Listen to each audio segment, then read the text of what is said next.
El detective Larry Shepard no solía atender llamadas de emergencia en el momento en que ocurrían. Él era investigador de homicidios, el policía que llega después del alboroto para iniciar la investigación. Pero esa noche del 22 de mayo de 1993, el detective Shepard conducía por Bloomington, Illinois, cuando la radio de la patrulla crepitó con una llamada demasiado extraña para ser ignorada: posible disparo de escopeta. Era una calle residencial, había mucha confusión. Al detener el auto frente a una casa de 2 pisos, Shepard supo de inmediato que no había sido un disparo. Había humo negro saliendo por puertas y ventanas, no había llamas visibles, pero la alarma de incendio se había activado. El aire olía a quemado y metal. En la calle, los vecinos se aglomeraban, unos gritaban y otros corrían. El suelo estaba cubierto de escombros, vidrios rotos, madera arrancada, pedazos de metal lanzados fuera de la casa, con suficiente fuerza como para caer en la banqueta. Eso definitivamente no era un accidente doméstico y definitivamente no era una escopeta. En el garaje, el detective vio a un hombre colapsado, manos en la cabeza y cuerpo encorvado. Él estaba caminando, dando vueltas en círculos ahí, gritando repetidamente un nombre. ¿Quién fue ahí que Shepard entendió? Había alguien adentro, quizá más de una persona. Esperar refuerzos no era opción para él entonces. Él y su compañero entonces hicieron que los curiosos retrocedieran y subieron corriendo los escalones del frente, entrando directo en el humo. En el vestíbulo de la casa todo estaba destruido, no había fuego activo, pero el humo espeso dificultaba la visión. El suelo estaba cubierto de pedazos de vidrio, fragmentos metálicos, también esparcidos por todos lados. El detective Shepard notó dos cosas extrañas: un agujero de 15 centímetros en la pared cerca de la puerta principal y otro en el suelo del vestíbulo. Pero antes de que pudiera pensar en eso, su atención fue atraída por el cuerpo que estaba ahí tendido en el suelo. Era una mujer y no había nada que hacer, tenía una gran herida en la cabeza. En la carrera de Larry Shepard nunca había investigado un homicidio por bomba. Pero parado en ese vestíbulo, rodeado por ese humo negro, mirando el cuerpo carbonizado de esa mujer, Larry Shepard tuvo la certeza absoluta de que eso era exactamente lo que tenía frente a él: una explosión, una bomba. Shepard ordenó que los demás policías se retiraran porque la escena no era segura. Si había una bomba, podría haber otra. El cuerpo de bomberos y el escuadrón antibombas tuvieron que hacerse cargo a partir de ese momento. Mientras revisaban la casa, Shepard empezó a juntar las primeras piezas. La víctima era Ken Wenger, de 29 años. Ese hombre aturdido y en pánico en el garaje era Kurt Simon, de 32 años, su prometido. Los vecinos dijeron que la pareja llegó como a las 10:30 de la noche y la vieron descargando el auto. Kurt fue el primero en entrar a la casa con una caja que tomó de la cajuela. Minutos después salió sin nada y volvió al auto para revisar la cajuela de nuevo. En ese momento ella entró sola a la casa con otra caja y todo explotó. Ese detalle molestó mucho al detective. Kurt entra y sale ileso. Ken entra y muere. Aún más extraño, una revisión inicial en el sótano de la casa reveló cables, pólvora y detonadores, componentes obvios de un artefacto explosivo. Eso mostraba que la bomba no solo fue dejada, sino ensamblada ahí. Si alguien armó la bomba en el sótano, eso indicaba que quizá fue Kurt, el prometido. Así que Shepard pidió que el auto de Kurt fuera aislado y examinado con mucha atención, especialmente la cajuela. Luego fue a hablar con el propio Kurt. Él estaba en estado de shock, balanceando el cuerpo, llorando, repitiendo el nombre de Ken como si fuera un mantra. Cuando Shepard preguntó qué pasó, Kurt dijo que no sabía. Dijo que entró con una caja, la dejó en el vestíbulo y al bajar las escaleras sintió la explosión detrás. Pero eso no coincidía con el relato de los vecinos, que dijeron haberlo visto ya manipulando el auto cuando ocurrió la explosión. Podría ser una confusión, un trauma, tal vez una mentira.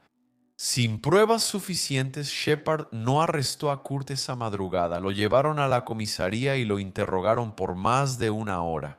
Él señaló a posibles sospechosos: los exnovios de su prometida, Ken, Dale Fosdick y Todd Wenger, ambos con antecedentes de conflictos con ella. También habló de la madre de Ken, Wilma Cricket Lewis, a quien describió como una mujer cruel y hostil. Negó saber sobre los materiales hallados en el sótano, haber puesto algo en la cajuela y hacerse la prueba de polígrafo.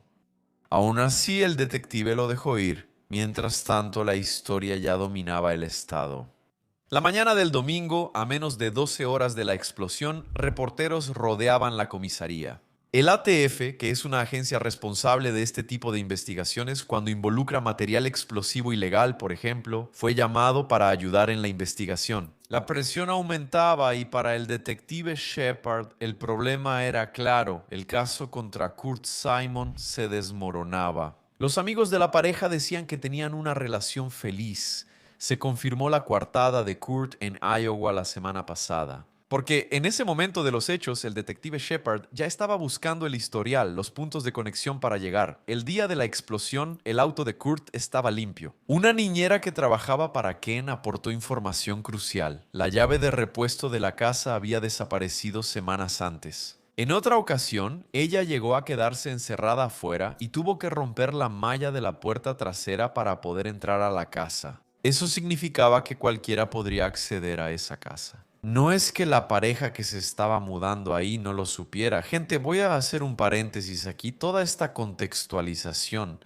Ellos estaban llegando de viaje, vivían en Iowa y poco a poco estaban haciendo los viajes, trayendo las cosas para la nueva casa. De repente la lista de sospechosos del detective Shepard explotó junto con el vestíbulo de la casa. ¿No es así, Shepard? Todavía no tenía idea de que la clave para todo eso estaba guardada justo en la memoria de un niño. Pero tranquilos que íbamos a llegar ahí. Yo soy Marcos Campos, sean todos bienvenidos y el episodio de hoy está justo como nos gusta, lleno de detalles y con una investigación bastante sólida. Y si te gustan casos criminales así, suscríbete aquí al canal, cada semana hay varios episodios. Si puedes, hazte miembro, eso me ayuda mucho, deja un like, un comentario, aunque sea un emoji. ¿De acuerdo? Mensaje dado. Vamos a los hechos.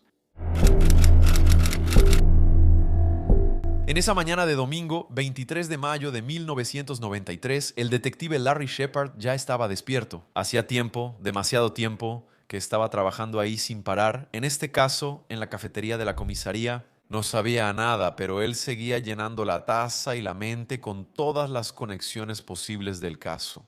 Afuera del edificio, los reporteros se amontonaban como si olieran sangre, ¿sabes? El atentado con bomba en una calle tranquila de Bloomington ya se había difundido cuando el ATF entró oficialmente a la investigación. Shepard sabía que no tenía margen de error, necesitaba respuestas y las necesitaba rápido. Lo primero que empezó a incomodarle fue darse cuenta de que cuanto más miraba a Kurt Simon, el prometido de Kane, menos se encajaba todo. Kurt tenía la oportunidad. Esa noche, sin ninguna duda, él estaba ahí. Fue la última persona en cruzarse con Kane, pero ¿y el motivo? El motivo simplemente no aparecía en la investigación. Amigos describían a una pareja emocionada planeando matrimonio, adopción y futuro. Recién se mudaron, amigos, nada que ver con una bomba en el suelo de la casa nueva. Además, la línea de tiempo de la semana anterior debilitaba aún más la hipótesis. Kurt había pasado la semana anterior en Iowa, terminando un seminario y preparando la mudanza. Quien estuvo en la casa durante esos días fue solo Kane, pero ¿será cierto? ¿Será que otra persona u otras personas no estuvieron por ahí? Fue entonces cuando Shepard volvió su atención hacia los excompañeros de Kane, Dale Fosdick, padre de su hijo menor. Y ese tipo, según dicen, siempre fue un problema en la relación. Se atrasaba con la pensión, aparecía en su casa sin ser invitado. Actuaba como si todavía tuviera derechos sobre la rutina de Kane. ¿Sabes? Ese tipo quizá no entendió que todo terminó. Solo quedó el hijo, que es un lazo, pero no le daba derecho a molestar a Kane. No es Kurt, el compañero de Kane. Ya había reclamado a Dale por los límites, ¿no? Como diciéndole que se fuera, ¿no? A Dale no le gustó, según dicen. Y también está otro tipo, Todd Wenger, el papá de la hija mayor de Kane, que también, según dicen, peleaba constantemente con ella por la custodia y por dinero. Para empeorar todo, Todd y Dale eran amigos y eso, dicen, Kane lo odiaba. Así que entendemos por qué. Quizá ambos también tenían acceso a la rutina de ella.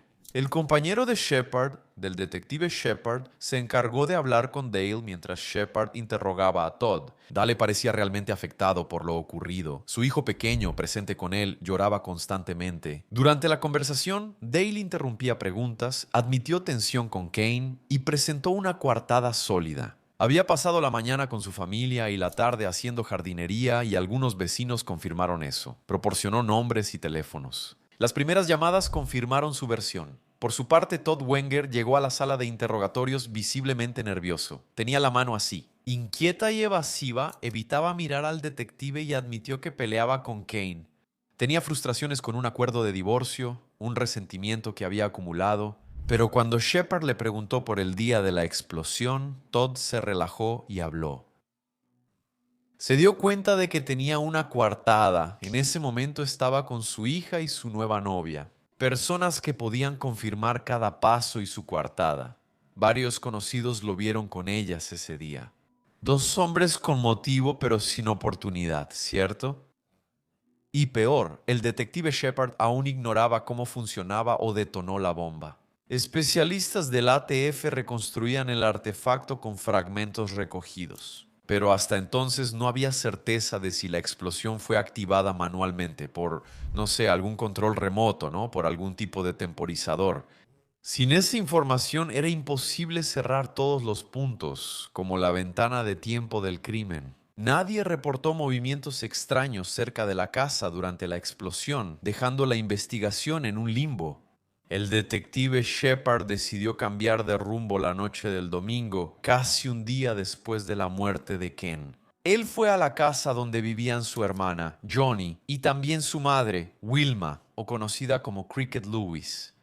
La reacción de las dos fue distinta. Yo diría, vale, Johnny estaba destrozada, abrió la puerta llorando, tenía la voz entrecortada. Ella preguntó si el detective quería sentarse en el sofá y al intentar hablar rompía en llanto. ¿Qué daba a entender eso? ¿Que su dolor o era una excelente actriz, digna de un Oscar, o su dolor era realmente genuino? ¿No es así? Pero la Cricket, amigos míos, no, ella no es la madre. Ella no lloraba, no parecía triste, hasta parecía un poco enojada, ¿saben? ¿No? Por la muerte de la hija, parecía que ella estaba como indignada, porque no era la beneficiaria de la póliza de seguro de vida de su hija. Ella hablaba fuerte, gesticulaba y se quejaba del dinero que no recibiría, como si la tragedia la hubiera ofendido a ella, no la pérdida de la hija. Una locura. Shepard recordó enseguida las palabras de Kurt en ese primer interrogatorio. ¿Recuerdas? Ella es del tipo de persona que hace maldades. En ese momento, eso dejó una duda en la cabeza del detective Shepard. Cuando le preguntaron sobre la relación con su hija, Cricket desvió rápidamente la conversación hacia Kurt.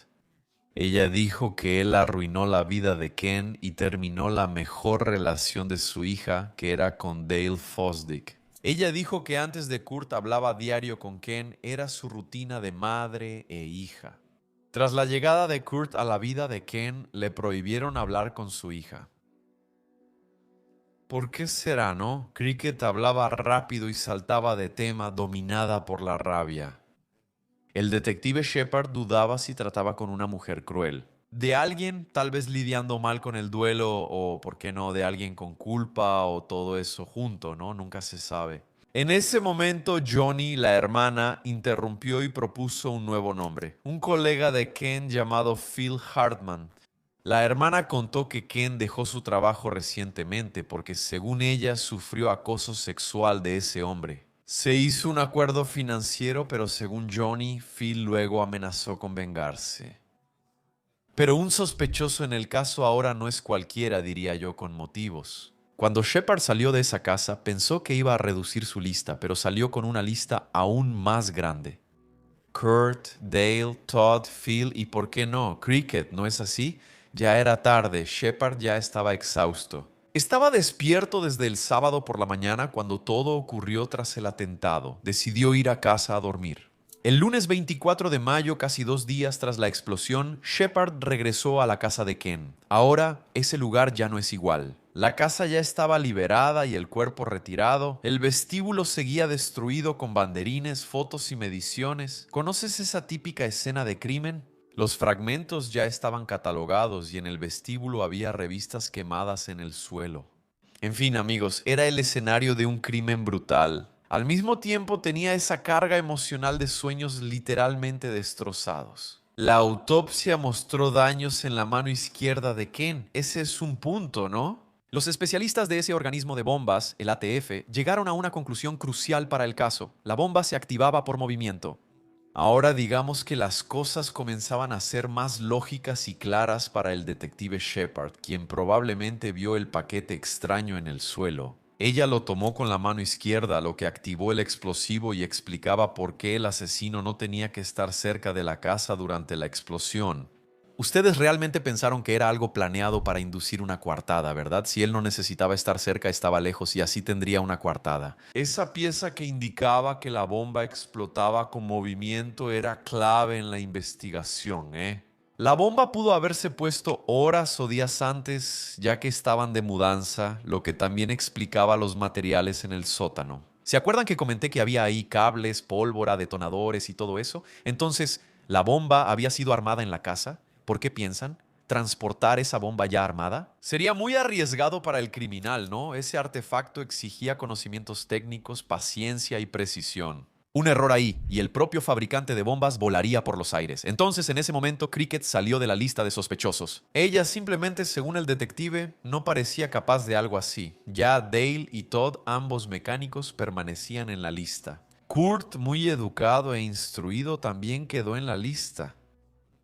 En cuanto a Phil Hartman, ese supuesto tipo que se involucró en un lío, en un abuso sexual, él estaba físicamente lejos de allí. Ya llevaba tiempo en Luisiana y no tenía el conocimiento técnico suficiente para hacer esa bomba. Él no salió de la lista, solo lo pusieron al final.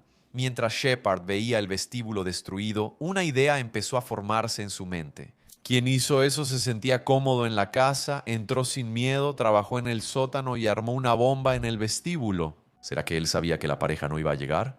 En ese momento, daba a entender que esa persona probablemente no era un completo desconocido, ¿verdad? Era alguien cercano, tal vez.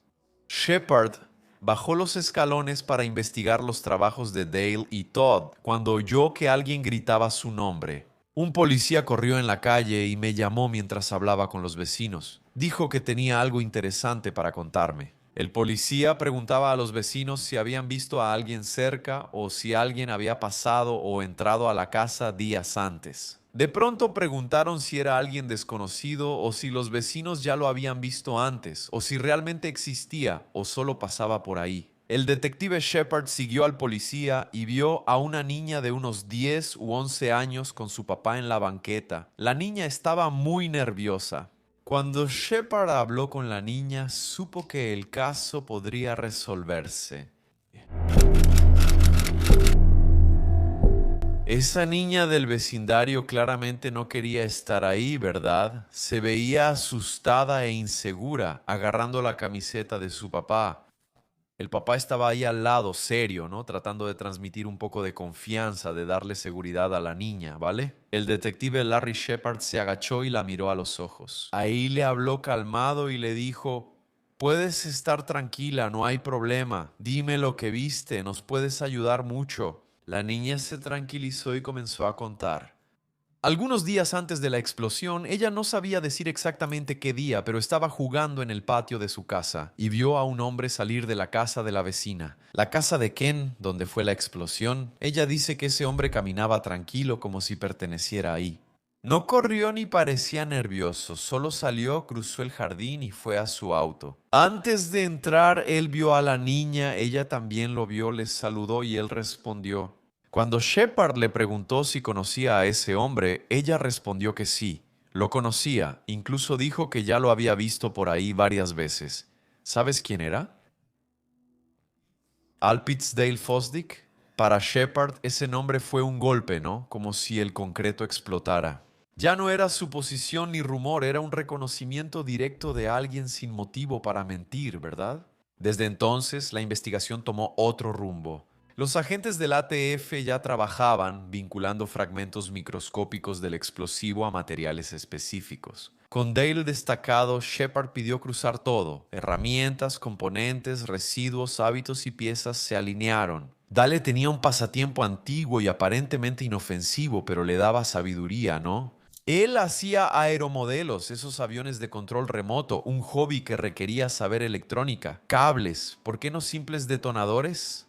Sistemas de activación por movimiento, todo lo que necesitaba para hacer una bomba casera. Más aún, Dale tenía antecedentes de entrar a la casa de Ken sin permiso. Él hacía eso todo el tiempo, incluso después de que ella le pidió que se detuviera, porque eso en su cabeza nunca le parecía una invasión.